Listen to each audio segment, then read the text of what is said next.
سلام، به کانال آشپزی با مهدیس خیلی خوش اومدین. بهترین معجون برای افزایش انرژی قطعاً همینه. این معجون فقط یه نوشیدنی نیست، یه بمب ویتامین و انرژی برای شروع یه روز پر انرژیه. با کانال آشپزی با مهدیس همراه باشین تا با هم درستش کنیم.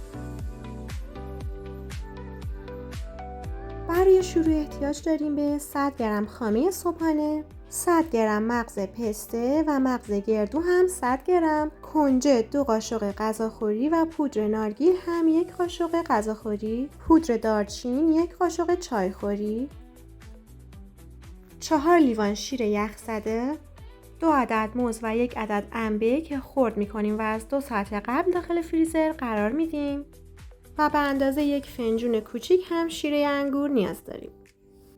اول از همه انبه‌های خرد شده‌مون رو داخل مخلوط کن می‌ریزیم و موزهای خرد شده رو هم بهش اضافه می‌کنیم.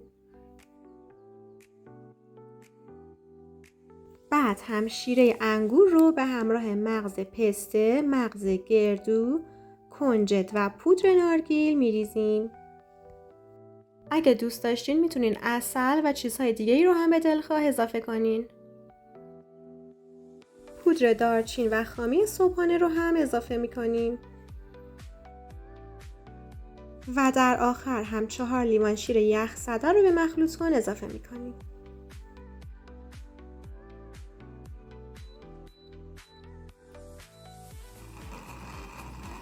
حالا همه مواد رو به مدت 3 الی 4 دقیقه مخلوط می‌کنیم تا کاملا یک دست بشن.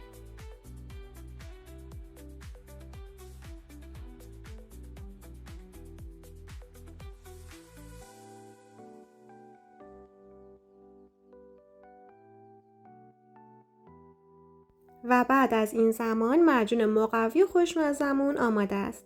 میتونین داخل لیوان دلخواه سروش کنین و به همراه مغزیجات و موز تزیینش کنین.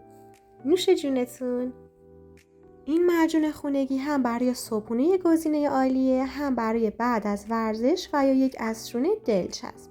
حتما امتحانش کنین. ممنونم که تا پایان این ویدیو همراه کانال آشپزی با مهدیس بودین. برای دیدن آموزش‌های بیشتر حتما کانال ما رو فالو داشته باشین.